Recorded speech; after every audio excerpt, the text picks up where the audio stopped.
Welcome back to the Fixed Ops Roundtable. I'm Sarah Vantine here with Ted Ings.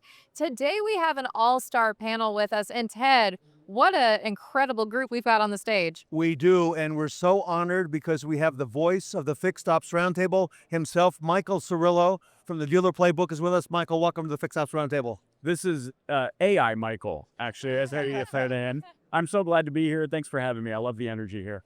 Michael, you're flanked by some of the best students at Northwood University in Midland, Michigan. Isabella Stevens is with us, Bella Smiley to your left, and of course the intern himself, Stephen Heckbarth is with us. So I believe they have some questions for you today, if that's okay. I've said this name before many times. Isabella Stevens. Hey, there it is. That's right. That's right. Yeah, he's got it down. Yes, that's her in the flesh. Love it.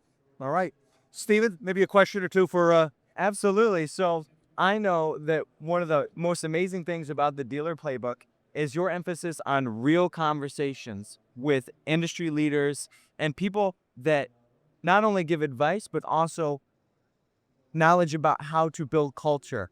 And you seem to be a big advocate of building a strong culture. What are some of your biggest takeaways from your podcast as to how to cultivate that great culture? Oh, that's a good question. Right out of the gates, they're heavy hitters right out of the gates. I promised you the best.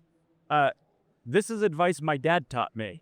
You have 2 ears and 1 mouth, use them proportionately. The best leaders in the world listen more than they speak. They're wrong more than they're right, and they include their teams into every conversation through the vantage point of each of the people. You see, just because, let's say traditionally, just because you're students right now does not mean that you don't have any life experience, doesn't mean that you don't have your own opinions, doesn't mean that you're not thinking, right? The best leaders will say, like Ted's doing, right? And Sarah, they'll say, hey, give me your best ideas. I want to explore the big, bold, beautiful thoughts in that brain of yours. And so because they're paying attention to those things, they're looking at ways to constantly bring everybody along for the ride. And what that does is it increases morale and confidence, right? It increases your level of buy-in. And so that's something that really stands out to me that I'm hyper conscious of. Absolutely. Thank you. Yeah. Amazing. Now, Michael, you have a very big, vast portfolio. You've had a lot of jobs, a lot of titles. What is your best piece of advice? Yes. No, good things. But great titles. But what is your best piece of advice to the younger generation and our students that are here on the panel today? This is where I break the fourth wall. Did you hear what she just asked me? What's the best advice I have for this up and coming generation? I'll tell you, what you see on social media is not real. Pay more attention to you. Create your own headlines. Yes. Stop worrying about the headlines that are out on social media, because I know half of the people there, and I wish they would lose my phone number. Yes. Do you see what I'm saying? Yeah. So I think the rising generation, be so confident in the ideas you have. You guys are so creative.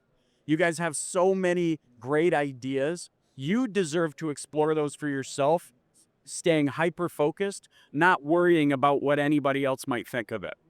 Wow. Kind of piggybacking off of Isabella there, what would be your piece of advice to students that are getting into the automotive industry for the first time?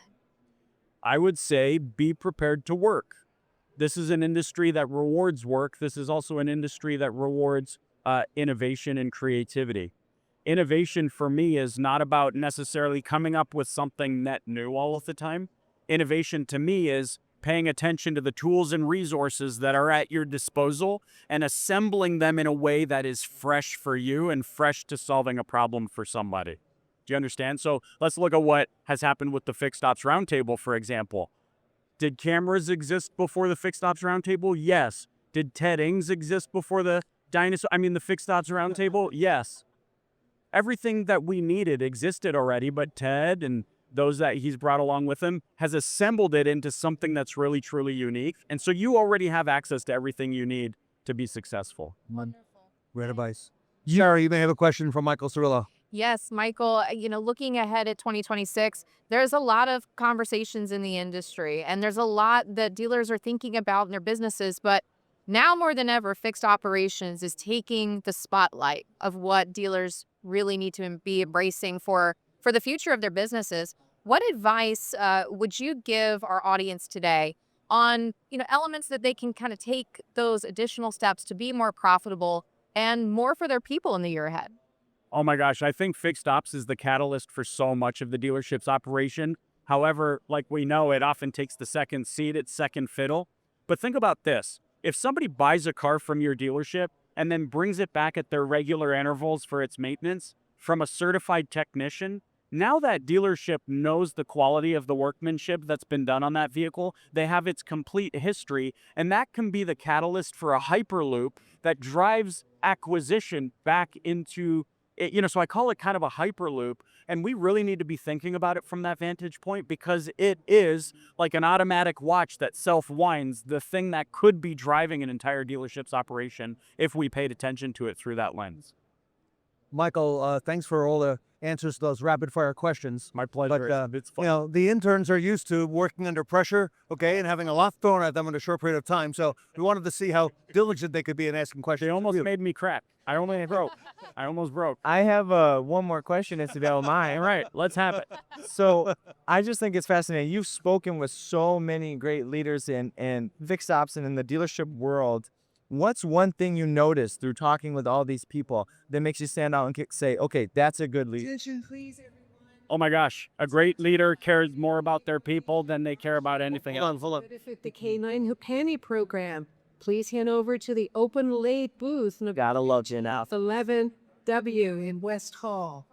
That's the open late. We'll take your answer fresh. So clean cut from the beginning. You want me to just go? See. What's the stops? Yes. Yeah. Do you want him to ask the question? You want me to ask it again? Go ahead, ask it, because I forgot. I'm only Yeah. question clean. Okay. Let's do the answer. Again, for the sake of context. Okay. The best leaders that I've observed care a lot about their people actually to a disproportionate level, right? They're not there to just storm over people. They're there to include them in every step of the way. So it's similar to the first question that you asked. I think it's a complete loop, which is they care so much about their people. The second thing is they have such clarity in their vision that they will never apologize for it. You are here for this ride, and you can be on the ship, or you can't be on the ship at all. The third thing that I would say is they also have such deep clarity about their core value, visions, and beliefs, and in an uncompromising fashion are only willing to build their team of people based on compatibility with those core values and beliefs. If you do not believe what I believe, if you are not compatible with my beliefs and my vision, believe or be leaving. You know what I'm saying? That's it. Yeah. All right. Michael, finally, what are you working on for 2026? What's ahead for Michael Cirillo and Dealer Playbook? Oh my gosh, Dealer Playbook, we are going bigger and badder than we've ever gone. We have a brand new studio in Dallas, Texas. Wow. So we're going to be doing a lot more in-person interviews and bringing people to the show. The exploration this year is how to speed up human connection. There's a lot of talk about AI. I believe, my position, I said it here, my position is that technology can speed up human connection, because as long as human beings live on this planet, we are all going to come out of the womb innately desiring to shake somebody's hand, to be trusted and to trust. And so we can leverage technology to speed up that connection. That's amazing. Well said. Can I take a quick poll of the students on here?